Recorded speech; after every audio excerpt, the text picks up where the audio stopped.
ஒரு சின்ன கதை சொல்லிட்டு போகலாம் அப்படின்னு.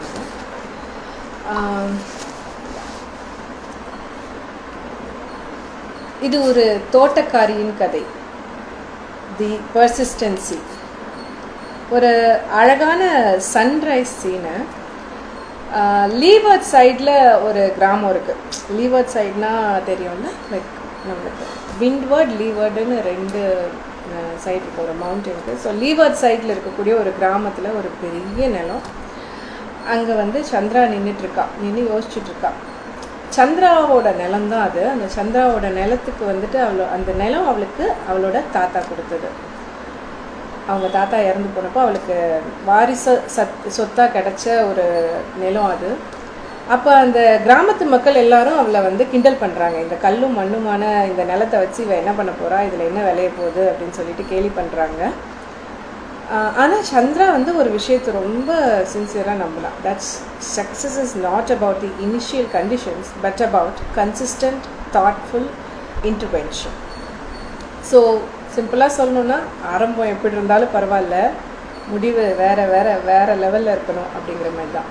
அதுக்கு ஒரே ஒரு விஷயந்தான் தேவை, பர்சிஸ்டன்ட் கன்சிஸ்டன்சி. ஒவ்வொரு நாளும் காலையில் 4 மணிக்கு எழுந்திருப்பா, தோட்டத்தை சுற்றி வருவாள். இந்த மண்ணுக்கு என்ன மாதிரியான நிலம் என்ன மாதிரியான பொருட்கள் பயிர்கள் விளையும் அப்படின்னு சொல்லிட்டு தேடி கற்றுக்க ஆரம்பித்தா. மண்ணை பற்றி பகுப்பாய்வு செய்ய ஆரம்பித்தா.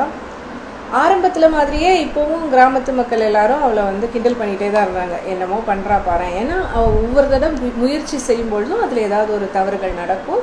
அந்த தவறுகளை வந்துட்டு அடுத்தடுத்த தடவை அதை சரி பண்ணிக்கிட்டே வந்துட்டே இருப்பாள். ஆனால் இவங்களோட இந்த கிராமத்து மக்களால் வந்துட்டு அதை அவளோட அந்த முயற்சியை வந்து அக்செப்ட் பண்ணிக்கவே முடியல. அவங்க எப்பவும் போல் அவங்களுக்கு வேறு என்ன தெரியும், பின்னாடி நின்று எல்லாரையும் கலாய்க்கிறதுக்கும் கிண்டல் பண்ணுறதுக்கும் மட்டும்தான் தெரியும் இல்லையா. ஸோ பின்னாடி நின்று அவங்க கலாய்ச்சிட்ருக்காங்க.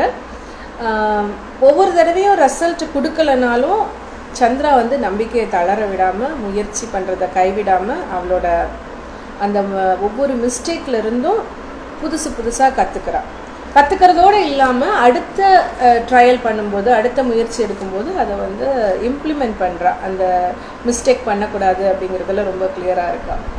ஸோ இப்படி தொடர்ந்து கொஞ்சமாக அந்த நிலத்தை பற்றி நல்லா கற்றுக்கிட்டு, அதோட தன்மையை ஆராய்ஞ்சு, அதுக்கு இப்படி பண்ணால் தான் சரியாக இருக்குங்கிற விஷயத்தை புரிஞ்சுக்கிட்டு, அந்த பிரச்சனைகளை எல்லாம் சரி பண்ணிவிட்டு சரியான முறையில் பயிர்களை பயிரிட ஆரம்பித்தா.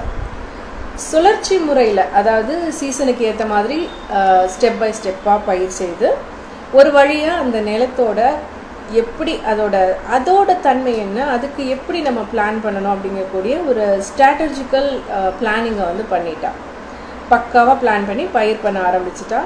கல்லும் மண்ணுமான வறண்ட நிலத்தில் இவ என்ன பண்ண போகிறா அப்படின்னு சொல்லி கிண்டல் பண்ணிகிட்டு இருந்த அந்த கிராமத்துக்காரங்கள்லாம் இப்போது வந்து வாய் திறந்து பார்க்க ஆரம்பிச்சிட்டாங்க. என்னது, இந்த ஊரில் இவ வந்து பயிர் விளைய வைக்கிறாளா அப்படின்னு சொல்லிட்டு. கொஞ்சம் வருஷத்துலேயே இவ பயிர் விளைய வைக்கிற இந்த டெக்னிக், அந்த முறைகள் எல்லாமே வந்துட்டு நிறைய பாப்புலராக ஆரம்பிக்குது. விவசாய பல்கலைக்கழக ஆராய்ச்சியாளர்கள், ரிசர்ச்சர்ஸ் எல்லாமே வந்து அவளை தேடி வர ஆரம்பிக்கிறாங்க. அவளுக்கு நிறைய விருதுகள்லாம் கொடுக்குறாங்க. So she become one of the pioneer of like garden culture. அதான் நான் சொன்னேன், ஒரு தோட்டக்காரியின் கதை. ரொம்ப இந்த கதையிலேருந்து நம்ம தெரிஞ்சுக்க வேண்டிய ஒரே ஒரு விஷயம்தான், ஸ்ட்ராட்டஜிக்கல் பிளானிங். கரெக்டாக இந்த விஷயத்தை சால்வ் பண்ணுறதுக்கு நம்ம என்ன பண்ணணும் அப்படிங்கக்கூடிய அந்த ஸ்ட்ராட்டஜிக்கல் பிளானிங்கை கற்றுக்கிட்டு, ஒரு பர்சிஸ்டன்ட் கன்சிஸ்டன்சின்னு சொல்லுவோம், விடாமுயற்சி இருக்கணும். அதே சமயம் தொடர்ந்து வந்து நம்ம செயல்பட்டுக்கிட்டே இருக்கணும்.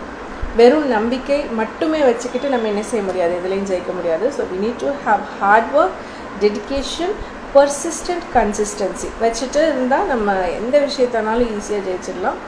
நமக்கு ஒரு கூட இருக்குல்ல, விடாமுயற்சி விஸ்வரூப வெற்றி அப்படிங்கிற மாதிரி நம்ம வந்து ஜெயிச்சிடலாம். அப்புறம் என்ன, கதை கேட்டு முடிச்சிட்டிங்களா? ஸோ சீக்கிரமாக போய் உங்களோட ஸ்ட்ராட்டஜி எல்லாம் பிளான் பண்ணுங்கள். இன்கேஸ் உங்களுக்கு ஹெல்ப் தேவைப்பட்டதுன்னா என்னை காண்டாக்ட் பண்ணுங்கள். Thank you, bye bye. இன்னொரு ஸ்டோரியோட இன்னொரு தடவை. ஓகே.